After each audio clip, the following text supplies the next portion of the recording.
Olá, turmas! Retornamos então para concluir essa aula 6.2 da unidade 1, certo? Vamos fazer uma revisão dos temas que nós abordamos durante a aula conceitual e depois vamos para a correção das atividades. Vamos dar início sem delonga, porque é muito assunto. Vamos para a tela, 6.2. Falamos aí então de vários estilos artísticos das vanguardas europeias. Parte 2, concluindo então, é claro que trouxemos aí as vanguardas mais conhecidas, como o fauvismo. Surgiram outras, professora, com certeza vão surgindo novas tendências, novas formas. Vocês vão estudar sobre a arte contemporânea, vocês vão poder perceber que os artistas ainda seguem, né, a essas vanguardas ali, as técnicas utilizadas por alguma desses estilos aí. Porém, eles criam outras, né? Isso é bem comum. Então, estudante, o fauvismo, então, foi um movimento breve, criado por Henri Matisse, foi o líder, ele e Darin. Eles usavam as cores para imitar a natureza, não para imitar a natureza, né? Mas para criar, de modo imaginário, harmonias quanto desarmonias. Rejeitavam, então, pintar ilusão realista do espaço. Ilusão realista, né? Ou seja, algo real. Eles poderiam até usar imagens de pessoas reais, porém sem preocupação da representação real, né? Da forma como é a realidade, ou como fotografia.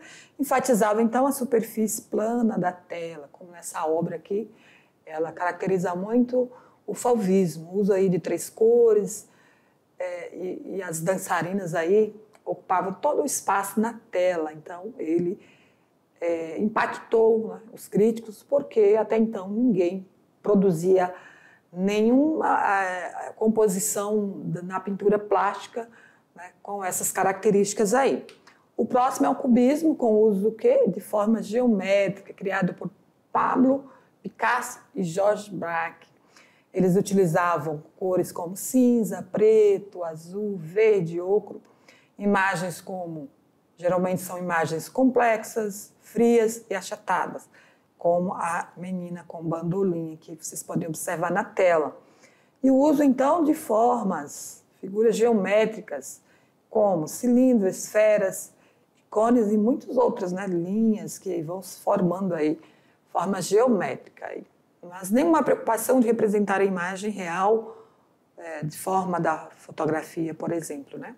Podemos ver aí uma imagem abstrata. O cubismo também tem essa característica da imagem abstrata. O futurismo, outro estilo, o contexto histórico é a Primeira Guerra Mundial. Os artistas queriam representar nas obras de arte noções de distância, tempo, também com o advento do aeroplano, que é o período que mais desenvolveu tecnologias do avião, dos automóveis e das comunicações sem fio, como eu falei para vocês. Foi no contexto da Primeira Guerra Mundial, o advento aí, ou a criação da internet, da informática, né? A internet para objetivos de guerra, e agora se tornou popular, né? Então, essa escultura aqui, Formas Únicas de Continuidade no Espaço, de Umberto Boccioni, representa, então, esse estilo futurista, né? Muito bem. Seguindo aqui, o próximo tema é o dadaísmo. Estudantes, os artistas dadaítas, eles menosprezavam a ênfase tradicional posta na estética e na expressividade da obra de arte. Eles trouxeram um questionamento: o que é arte? Por isso a exposição aqui desse urinol, né? As características do dadaísmo, eles rompem com os modelos tradicionais e das regras clássicas e acadêmicas da pintura, da escultura, né, da forma de fazer arte. Ou seja, não tinham preocupação em representar a imagem real, né, com técnicas aguçadas, com uso de cores, né? Então, o espírito vanguardista e de protesto, eles tinham um espírito de vanguarda, ou seja, ir além, né, ir à frente, porém de protesto. São geralmente os artistas espontâneos, eles improvisam, são irreverentes, né? Busca, então, do caos e desordem, refletir em suas obras, o caos e a desordem que muitas vezes nós não observamos. Não é verdade? Às vezes a gente fica tão ali imerso numa realidade e não percebe nem o caos e a desordem que vivemos, né? Teor ilógico, irracional, caráter irônico, radical, destrutivo, agressivo e pessimista. Aversão, então, à guerra e aos valores da burguesia. Então, fazem muito crítica ao consumismo e ao capitalismo. Olha, as características dessa tendência aí, desse estilo dadaísta, poderíamos falar muito, né, sobre o que está por trás, né, do consumismo, das produções, também artísticas, não só das várias das produções industriais e das produções das tecnologias, o quanto esse mercado pode nos hipnotizar, né? Então é importante ter essa visão crítica sobre o consumismo e o capitalismo, que pode nos transformar em outras pessoas, né? Só correr atrás do ter e não ser. Enfim, seguindo aqui o surrealismo, a palavra já está dizendo, né? Vai além da realidade, surrealismo, além da realidade. Liderado, então, por esse francês, crítico francês André Breton.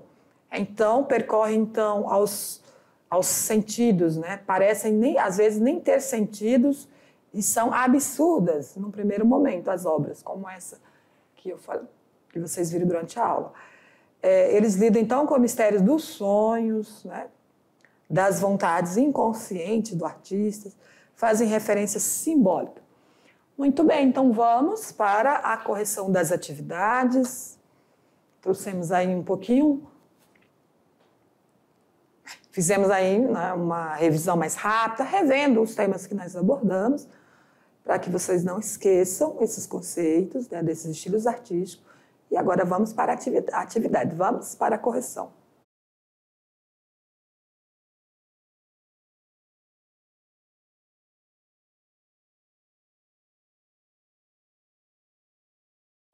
Muito bem, estudante, vamos corrigir as atividades. Não tem muitas, são poucas atividades. Em outras aulas eu trouxe algumas atividades que vocês poderiam fazer, prática, né, substituindo pela atividade escrita. Porém, essa acredito que vocês vão fazer. Por quê? Porque eu não passei nenhuma atividade prática. Então, vamos para a tela, vamos ver quais são as questões. Vamos tirar as dúvidas, começando pela questão 1. De acordo com a aula e seus conhecimentos sobre o cubismo, julgue os itens abaixo. C para o certo e E para os itens errados. No cubismo, os artistas construíram imagem com visões complexas, frias e achatadas. Certo. Os artistas cubistas não tinham nenhum compromisso em representar com fidelidade a aparência real das coisas? Correto, falamos muito sobre isso, né? O cubismo foi dividido em duas tendências, o real e o irreal. Errado, em nenhum momento eu pesquisei nada sobre isso, também não falei na aula. Pablo Picasso foi o artista cubista que ficou mais conhecido mundialmente? Sim, correto. Então vamos ver esse gabarito. Letra A, C, C, E e C. Muito bem, essa está correta. Não está difícil nessas questões. A2. No início do século XX, em Paris, Pablo Picasso e Georges Bach criaram um novo estilo que mudou a ideia de se fazer arte. Quanto a este movimento, marca a alternativa correta. Os cubistas romperam com a ideia de arte como imitação da natureza? Passaram a valorizar as formas geométricas? Sim, podemos dizer que sim. A cor é o elemento mais importante da obra? Posso dizer que não. Para os cubistas, o mais importante eram as formas geométricas, né? Reproduziam os objetos e figuras em dezenas de pedaços? Então, está correto. 1, 2 e 4. Né? 1 também está correto, eu esqueci de marcar. Mas 1, 2 e 4 está correto. Então, a 3 é bem visível aqui. Quando eu coloco a cor é o elemento mais importante, estou afirmando algo que não é Porém, observamos que o uso das cores era diferente, cores mais escuras, não usava todo aquele colorido, né? Aquelas sequências de cores muito coloridas. Então, eles tinham um destaque para as cores mais claras, né? Questão 3. Observe a obra Guernica, de Pablo Picasso. Fale sobre o contexto real que a obra retrata. Então, você já consegue falar algo desta obra, porque nós falamos durante a aula que é uma obra de arte que representa a guerra. Tem informações, estudante, que eles fizeram esta obra, ele fez, na verdade, né? Pablo Picasso fez essa obra por meio de recorte de jornais. Não tenho essa informação correta, porém nós podemos observar que ele utiliza vários desenhos aqui simbólicos, né? Como, por exemplo, pessoas aqui ao fogo, né? Pessoas caídas pelo chão, mortas, né? Representando o verdadeiro caos que é a guerra. Tem um simbolismo aqui, um olho, tem aqui uma mulher com uma criança, tem esse boi aqui retratando a cultura espanhola. Então, são várias imagens que podem ser discutidas, né? Está representado nessa obra, porém eu vou trazer detalhes para vocês.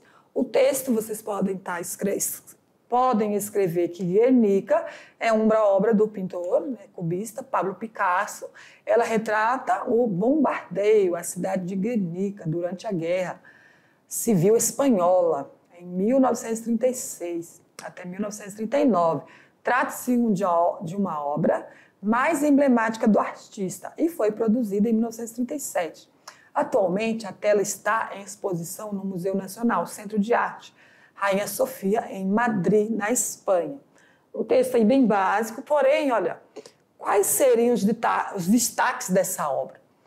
Olha, aqui tem A1, vamos ver o que essa imagem diz. A2, que é o cavalo. A3, que é uma lâmpada em forma de olho. A4, a mulher com uma criança. E A5 aqui, essa pessoa aí fugindo. Vamos ver o que... Vou ler junto com vocês, porque eu leio, depois esqueço, vamos ver. Há uma ali, que é a vela, eu nem percebi que era uma vela. A vela que aparece bem ao centro da composição representa uma pequena chama de esperança frente a todo o desespero da guerra. 2, o cavalo. O cavalo exibe uma enorme boca aberta, com os dentes à mostra e uma língua pontiaguda. Porém, eu não coloquei o que significa o cavalo, né? O lustre, né? Que eu identifiquei como um olho, né? O lustre, na parte superior da pintura, exibe raios triangulares em formato ocular.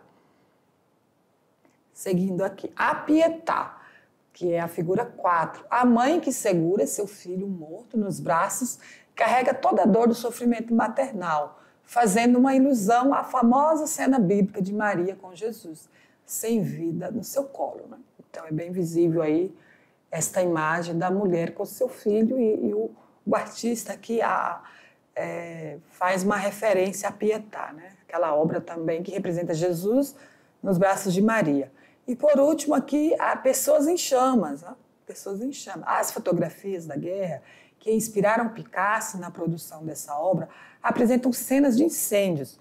O artista reproduziu essa realidade através das labaredas que saem pelas janelas dessa área da pintura. O homem mostrado aqui tem os braços levantados em sinal de desespero, né, pedindo socorro. Então, um pouquinho da análise dessa obra, estudante. Podemos extrair muito mais informação, né, dessas imagens, porém eu não trouxe tudo, não tem como eu ficar, né, fazendo leitura aqui, explicando para vocês todos os significados. Porém, vocês podem pesquisar.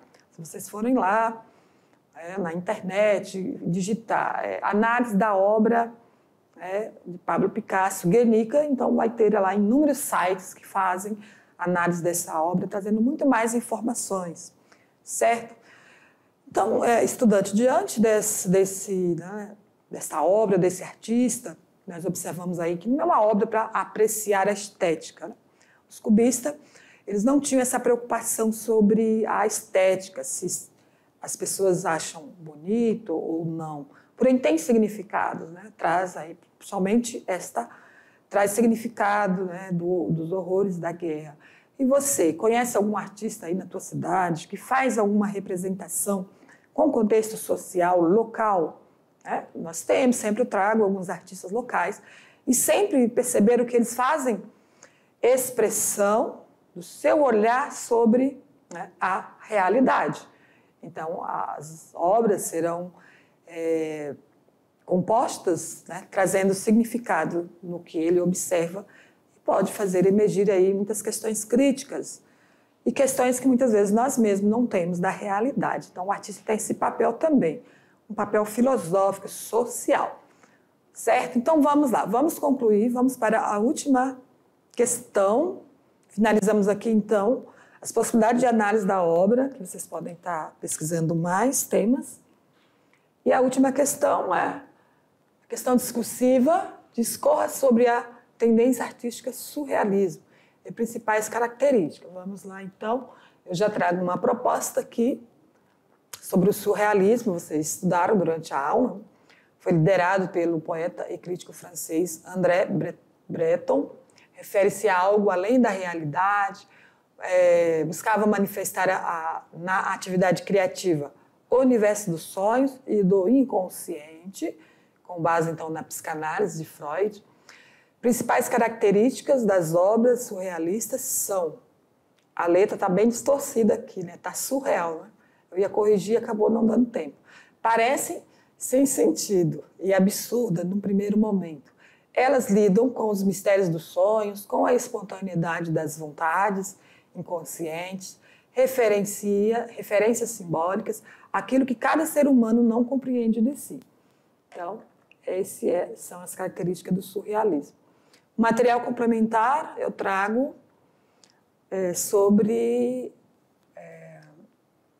para vocês aprofundar, então, os conhecimentos sobre vanguardas europeias. Então, eu trago 2 vídeos para que vocês possam pesquisar, tá bom? E, de novo, o filme, né, do holandês Vincent van Gogh. Eu estou, de novo, dando sugestão para que vocês possam assistir. Então, estudantes, foram esses os conteúdos que nós abordamos na parte 1, parte 2. Espero que vocês tenham compreendido, né, os conceitos, as características de cada estilo, de cada vanguarda. E vamos seguir estudando aí a arte no período modernismo. Obrigada pela atenção e aguardo vocês na próxima aula.